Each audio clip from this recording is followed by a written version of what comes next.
Morning. At meron naman tayong project ngayon. Yan. Ito, merong mga binutasan. Nakasabit daw sa may bintana ng kusina. Wala nga eh. Ayan. Hanapin mo lang dun.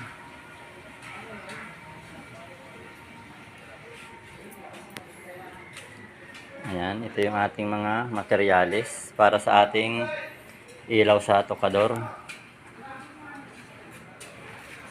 Ayan. Tapos ito, nilagyan natin ng butas para yung ating receptacle ay hindi siya nakaganto.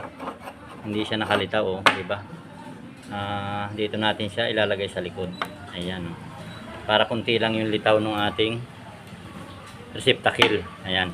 Para yung wiring natin pati hindi na tayo mahirapang mag-wiring nitong ilaw ng tokador ni Ma'am. Ayan, oh. Meron siyang 7 bulb na pinalagay dito. Ayan, oh. Tapos siyempre, ito yung mirror niya. Ayan, ito yung mirror niya. Ayan. Ayan. Itong buong to, gagawin natin yan. Lagyan natin ng salamin niyang buong yan. Tapos siyempre, di bukas din yan kasi yung loob niyan, may lagayan din siya doon sa loob. Ayan, nilagyan natin ng concealed hinges. Ayan. Ayan. Kinuha nating hinges ay yung hydraulic. Ayan, oh. Ayan. Para hindi na natin kailangan ng cutsis. Hindi na natin kailangan ng roller change. Tapos hindi mo na kailangan maglagay ng lock. Ayan. Yan naman yung ating gagawin ngayon. Bali parang naumpisahan ko na to ng 1 day siguro. Tapos ngayon ulit tutuloy natin yung ating paggagawa nito. Right, thank you for watching. God bless. Bye-bye.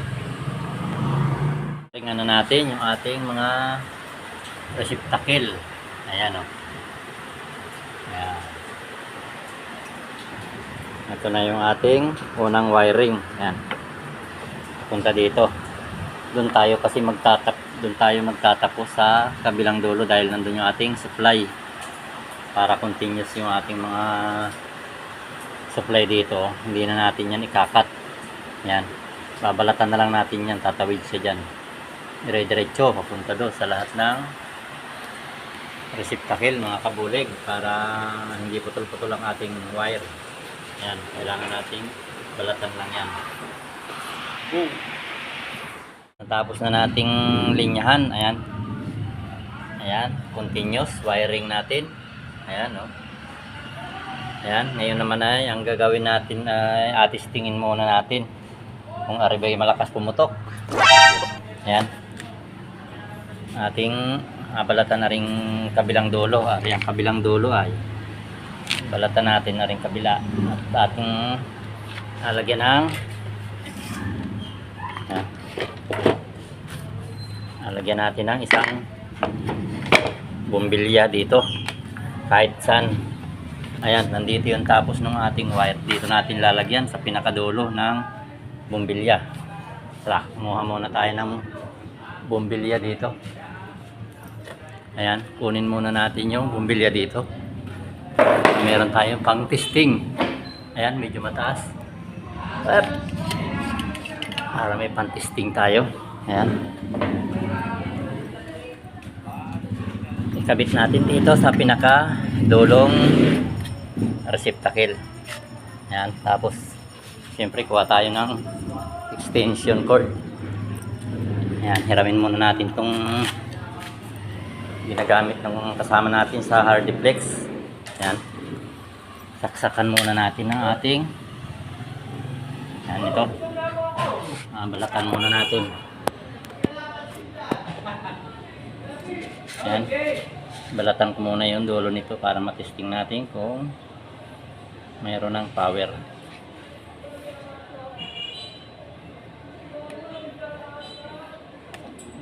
Ayan.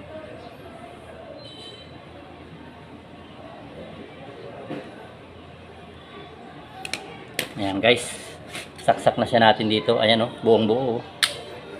Walang pambili. Ayan. Para hindi tayo makuryente, pag tigisahin natin dito at saka doon kabila. Yan. Testing natin kung iilaw siya. Right, testing. Hop. Yun. Yan o. Ha, ha, ha. Uy, nawala. Malakas ang hangin, namamatay. Yun.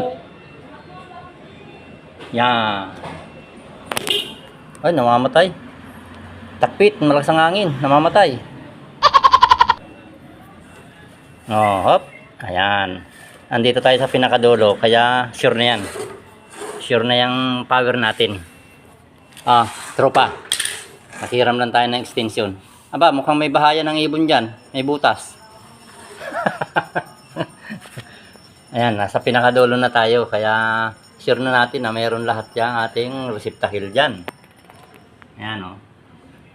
Tanggalin na natin yung ating bumbilya at ibalik na natin dun sa ating kinunan.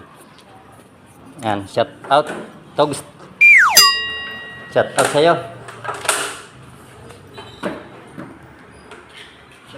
Ayan, doon na kasama nga pala ko dito sa trabaho ko. Ayan, oh. Nagwawasak ng mga hardeflex. Napakaingay maghanap buhay nito. Right, bye-bye. Ulig, ito nga palang ating nilagay na receptacle ay lalagyan pa natin ng transparent na cover. Ayan, oh.